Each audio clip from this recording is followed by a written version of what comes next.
You're locked in to the hottest station on the planet. Resistance is futile. The revolution has begun.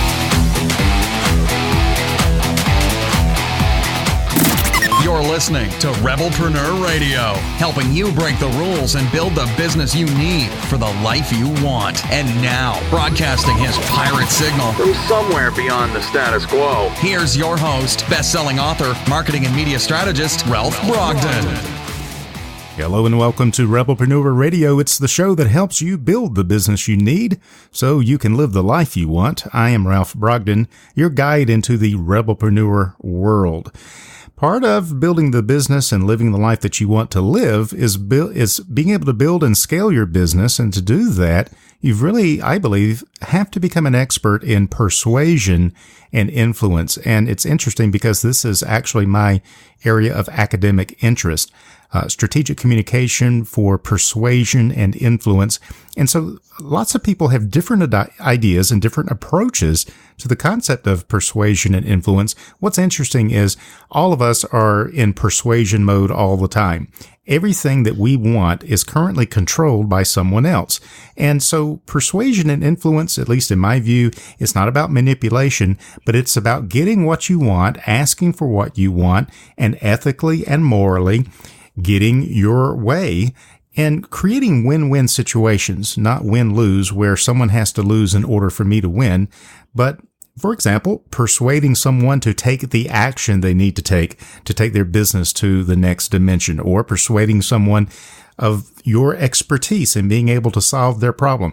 Lots of different ways that we can apply this. Today's guest is going to really dial this in for us and give us his unique perspective on persuasion and influence. I'm speaking with Nicholas Spohn, who has devoted his life to all things personal development. As a hypnotist and reiki master, Nicholas combines principles from psychology and spirituality to help his clients and audiences overcome self-sabotaging subconscious programs, allowing them to experience more love and fulfillment. Nicholas, welcome to Rebelpreneur Radio. Thanks for having me. It's a pleasure to be here. Oh, I'm really excited to have you and to dig into this idea of persuasion and influence. First, tell us a little bit. You've got an interesting background, and you're using a lot of different methodologies and tools to help get at what's bothering us and what's hindering us and holding us back. How did you get started in this line of work? What's your story?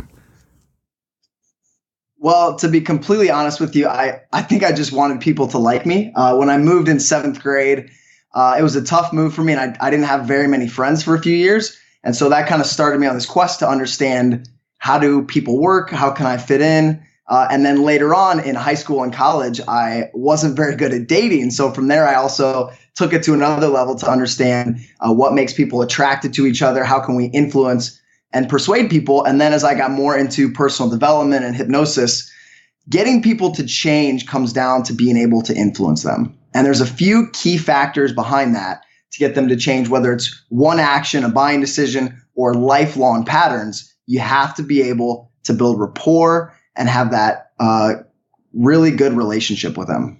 Now, who would benefit from knowing how to influence someone else? And first of all, I realize that this can be a touchy topic to some people because they feel like, oh, this is about manipulation. It's all the tricks of how to get people to do something they really don't want to do. But that's really nothing to do with what we're talking about, is it? No, not at all. Because I think your intention comes out, and your intention comes out in your body language and the words you use and your tonality. We can't consciously manage that. So if we're trying to manipulate somebody, that's going to show up in our energy and our body language, and people pick up on that. And maybe they'll buy from you once, but they're not going to come back a second time. Yeah, that's why people don't like the used car salesman, right? Exactly. You don't buy a car very often, luckily for those salesmen. Yeah, so it's talking about self-sabotaging behavior, to use persuasion and influence to try and get people to do what they don't want to do, or to get them to buy things that they don't really need. That's actually self-sabotaging our own efforts, because eventually that backfires, doesn't it?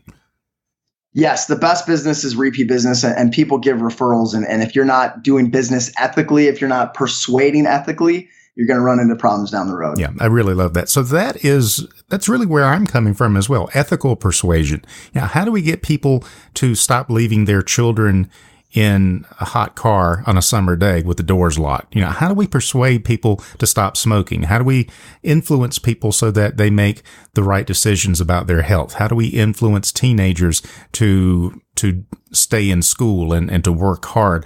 These are all positive ways that we can apply influence and persuasion. So tell us a little bit more about your particular modality, and who do you help to help them become more persuasive? Well, everybody's in sales, so I really help anybody. We're all always selling, we're always persuading, but generally it's entrepreneurs who are interested in personal development. And I kind of have an age range, young entrepreneurs who are open to some new ideas, because I get into kind of some creative ideas with energy. I have this theory of rapport, that we are an antenna. Our body and our brain is an antenna for energy. And what we do is rapport is just syncing that energy with someone. We do business with people that we like. And so all influence starts with having rapport. And Ralph, I know you've met people where you just seem to click with them right when you met them, right? Yeah, and I think you're one of those people, and there's some common ground here, some shared experiences. Even though we've never met face to face, there is a connection, and you sense that connection, and you can feel that connection in different interactions and different relationships. And certainly people that are listening can tell the difference in their own life when they make the wrong kind of connection with someone. And maybe you can't really explain why, but something just grates on your nerves. It just doesn't, It doesn't click. And so is that what you're talking about in terms of the energy of rapport? That's exactly what I'm talking about. See, we were evolved to trust people that were like us. Now, I know you are like me. We probably don't go out into the world and actively look for people to judge. But what happens is we see people that are different than us and our guard goes up. I catch myself all the time. I see somebody different and my lizard brain goes, hey, stay away from them. And I go, wait a second, that's not really me. But that's how we're evolved, is because people in our tribe, they looked like us. They had common goals. They had common culture. And when an outsider came in, it was really a threat. And so we started to put up these walls with people. Well, rapport is taking down those walls and finding commonality. Now, it doesn't matter. I might meet someone with a different skin color, a different gender, different beliefs. But what I do to build that rapport and commonality is I find something that we have in common. Maybe we like personal development. We like this TV show, sports. We talk the same way, and then use my body language and my language to make it seem like we're very similar, and I can build that trust instantly. So is that manipulation, or is that a genuine reflection of what's going on? You're actually trying to build rapport with people and not to be threatening, and they don't really, maybe subconsciously, they don't understand why they are automatically threatened by someone who's not exactly like them. But it does go back to that, to our that I think you called it the lizard brain. It gets back to our survival instincts, that if someone is not like us, if they're not with us, they must be against us. And so we've got to get really defensive when we are around someone who's different. Is that something that we're ever going to grow out of, or are there things that we can do to train ourselves not to respond that way? Well, we subconsciously do that all the time. We're subconsciously matching and mirroring and getting into resonance with people and matching breathing patterns. But to have a skill to be able to consciously do that, it can be trained fairly easily. So when I'm meeting someone for the first time, I set my intention to vibe with them. And when you do that, your subconscious mind knows exactly how to do that. So set an intention, shift your energy, your attention off of yourself and onto them. Start matching their breathing, start matching their body language, the words that they use. And pretty soon you're going to sync up energies and they're going to like you. And it all happens at a subconscious level, but to bring it out consciously, we can be so much more effective. And to your point about manipulation, again, when you come with that intention to help somebody, to care about them, to do what's in their best interest, it shows up in every area of your body, of your language, of your vibe, and people pick up on that. Yeah, that's such a great point, and it's something that you can't fake. You can't fake interest if you're not genuinely interested. You can't fake the fact that you're actually trying to benefit yourself, but pretending as if it's going to benefit the other person if it's not. People are not so dumb sometimes as we may think that they are, and they're going to pick up on that, and it's impossible to disguise that in our tone of voice, in our the way we carry ourselves, our body language, all the things that you're talking about. So I really love that you said set the intention, and maybe, for example, when we go into a meeting, I try to avoid meetings because most of them are a waste of time. But in the old days when I would go to meetings, I was really famous for saying, why are we here? What's the purpose of this meeting? Because people will just get together for the sake of getting together, and have no intention. And so if you don't set the intention, you're not working towards anything. There's no goal, there's no outcome. And you go around for 45 minutes and nothing ever happens. And yes, I think the same approach we can apply to our interactions with other people, to set the intention of, why am I interacting with this person? What can I give? What can I offer? What value can I deliver to them? How can I add to whatever it is they're trying to accomplish? How can I fit in with that? And if that is your intention, and you are going about it ethically and honestly, I think that does come across in your things you say, perhaps even the things that you don't say, but it really would make you stand out compared to other self-serving people who are trying to use this in a way that is not ethical and moral. Absolutely. And people do business with people they like. So they pick up on that. And if they like you, if they sense your intention is pure, and you're giving, and you're focusing on them instead of yourself, they're going to do business with you. Ralph, every time I've ever had a talk or found a mentor or gotten someone to help me, it was because they liked me. I mean, really, anytime I've gotten a job, we don't hire people we don't like. We don't coach people we don't like. We don't give speaking opportunities to people we don't like. And we don't buy from people we don't like. And I don't interview people that I don't like. And sometimes I don't know that until I get into the session with them. And then that interview never airs because it's like, I just didn't like them. Yes. When the vibe is off, you just don't click.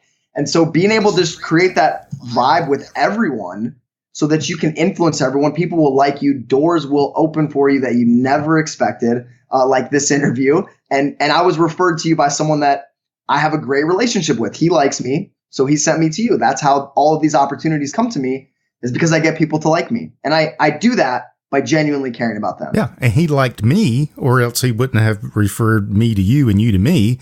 And so we create this wonderful perpetual motion machine when we begin to really set the intention and manage our energy towards one another in a positive way. And so this is really intriguing. It leads me to a question, though. Are you able to do this with everybody, or are there some people in the world that you're just not going to connect with no matter how hard you try? So I like to think that I can do this with everybody. Now, of course, there's always people, but I take the relationship and the exchange 100% on myself. So I go into it meeting someone and I notice that I'm having a really hard time connecting. I will pull out all of my tools. I'll pull out different language patterns, different body language. I'll focus on, what are they saying? What's their body telling me? How can I motivate them? What I'm entering their world to get that rapport. So I'll do whatever it takes. And obviously it doesn't always happen, and I'm still improving every day. But I have a firm belief in my core that I can connect with everybody. What's the biggest problem you see with the people that you're trying to help to teach them these methods of persuasion and influence? What is the biggest obstacle? Some of it is that we live in the technology age, and people are on their cell phones thinking the way to connect with people is through the cell phone. But you and I both know we don't build true rapport and connection that way. So that's part of it. Another thing is most people have so much going on in their world that they get stuck in their head and they're focused on themselves. And so just shifting people, if I can give one shift, take your attention off of yourself, off of the million things on your to-do list, put it onto somebody else, and that person is going to feel that. They're going to feel that connection. They're going to feel your attention. I love that. And that is so true. I remember Jay Abraham teaching me years ago, saying that instead of trying to be the most interesting person out there, be the most interested person. And Absolutely. That's another way of saying what you just said. Get out of yourself. It's not about you. It's not about sharing your story with the world. It's figuring out other people's stories, other people's motivations, other people's interests, and being genuinely engaged with them and aligning yourself with their goals. And that does take some getting out of our own world, getting out of our own head, and really becoming interested in other people, what they're thinking, what they're doing, what their belief systems are, what their values are, what motivates them. And when we understand these things, then we can uncover those hot buttons and begin to gently lead them in the direction that is going to be best for them, not to force them in a direction they don't want to go, but to encourage them to make the positive changes that they want to make that they're struggling to make on their own.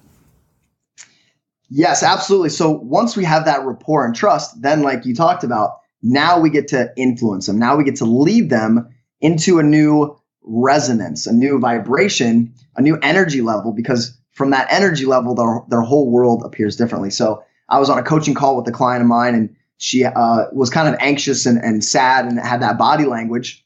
So I went into it. I met her where she was. I matched that. I built rapport. But I didn't keep her in that low level. From there, I started to slowly pick up my pace of speech. I started to slowly shift her focus from what she didn't want to what she did want. I started cracking some jokes in there. And pretty soon, she's resonating with me still at a higher level of energy. And now her problems look totally different to her. Now her future actions are going to change because I've influenced her into a new state of being. Excellent. Excellent. So it's really about being able to relate to people and overcoming those barriers where we take the time, particularly with a client, with someone that you're working with in a coaching relationship, for example. It's meeting them where they are, but then resonating with them and bringing them, I like to say, bring them at least one level up from where they are every time I interact with them. Because frankly, some clients on a scale of 1 to 10, they're at 3, and you can't go in there with them and you're on level 8 and you're trying to get them up there. That's too much too soon.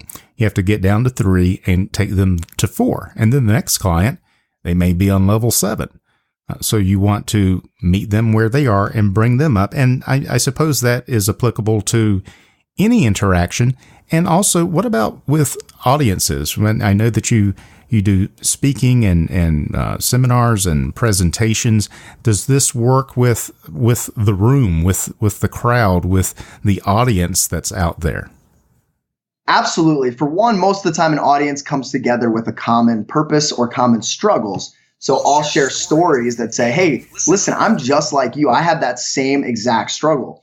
Now, a few months ago, I gave a talk to a group of local landlords because I do real estate investing as well. And I'm speaking to them, and I'm high energy, and I look out in the audience, and these are a bunch of older gentlemen. They have their arms crossed, their body language is closed off, their energy's low. And I'm like giving a Tony Robbins speech up there, and I'm like, wait a second. So instead, I slowed down, I closed my body language off a little bit. I met them at the energy level they were at.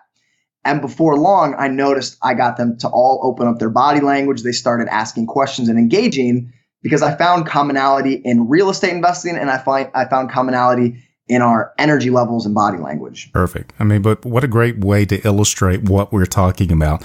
If you want to influence other people in a positive direction, you've got to get on their level and you've got to build rapport. People want to do business with people that they know, like, and trust. And usually that decision is made pretty quickly, isn't it? And it happens in the subconscious, right? We assess so many things on a subconscious level. And I think one of the most important things that I teach is that we make decisions emotionally and then we justify them with logic. So Ralph, if you and I went in and we were both selling the same thing to somebody, but they liked you better, they're going to find 100 different reasons to rationally justify buying from you, even if your product's more expensive. Yeah. Because that's the way we make decisions. We make them emotionally. Yeah, that's such a great point. And it is very true as well. And we can't go out and say, well, why did you spend $100,000 on that sports car? And you can't say because I'm having a midlife crisis and it makes me feel like a child again. It makes me feel like a teenager. You have to say, well, they gave me a really great deal, 6 years financing, 0% interest, whatever. And it felt good, Ralph. Yeah. That's why, right? Every time we make somebody feel good, we're persuading them. And you start with having rapport, and then you shift their focus, you shift their energy onto something that makes them feel good, and you're ready to persuade them. Nicholas, what are you working on right now that's got you really excited that you'd like to share with our listeners? I am just getting ready to launch a series of courses on this topic. And in fact, I have 2 different language patterns courses on how to build rapport. I have a body language course and then an NLP course for really how to ramp up the emotion. So my content's all over the internet on Spohn. I have a bunch of free resources, but I really love like the little distinctions. And I know you train with Jay Abraham, so I think I'm going to give a free language pattern if that's okay with you. Sure. It's the feel, felt, found language pattern. So when you're talking with somebody, say, I understand how you feel. In fact, I felt that way when I was going through that same thing. But what I found was when I took this action, I got this result. So you build rapport by saying, I understand how you feel. You're meeting them where they are. I felt the same way. You're showing commonality.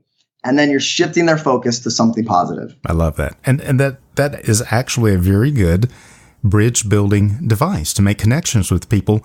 The only thing I would say is you have to have actually felt that to be able to relate.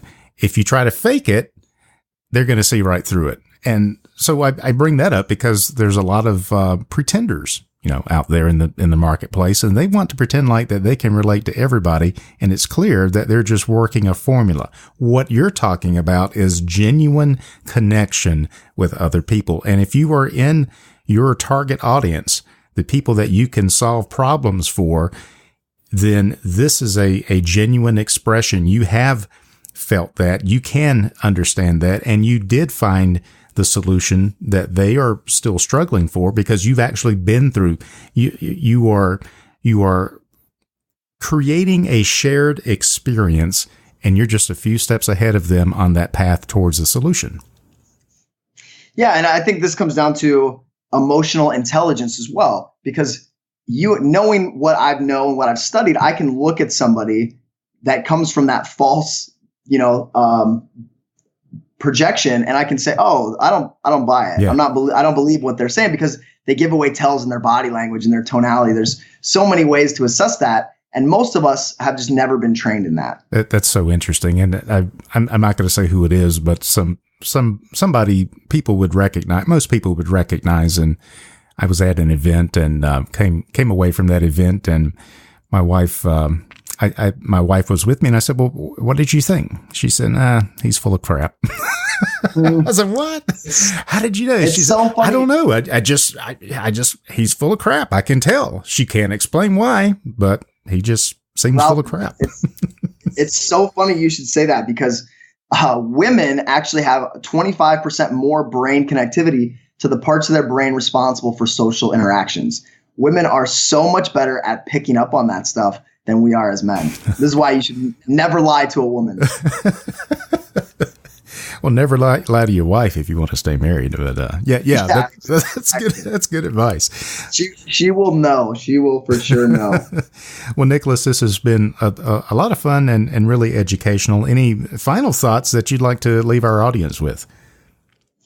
I would just say that, at the core, people just want to be loved and appreciated. Because as humans, love is survival. When we fit into the tribe, when we're loved by our family, it means survival for us now that we've grown and we've evolved some as a species. But people still just want to feel loved and appreciated. And if you can make them feel that way, you're going to be able to persuade them. Excellent. Words of wisdom from Nicholas Spohn. He has devoted his life to everything to do with personal development. He's a hypnotist and a reiki master who combines principles from psychology and spirituality to help his clients and audiences overcome self-sabotaging subconscious programs that allows them to experience more love and fulfillment, just what we were talking about. So if you want to connect with Nicholas and find out more, we'll have this website on our page as well, spohntrained.com, and that's SPOHN trained.com. Nicholas, it's been a real pleasure to have you on the show today. Thank you so much for your time. I really appreciate it. Pleasure's all mine. You've been listening to Rebelpreneur Radio with Ralph Brogden. Download the show notes and much more at rebelpreneur.com.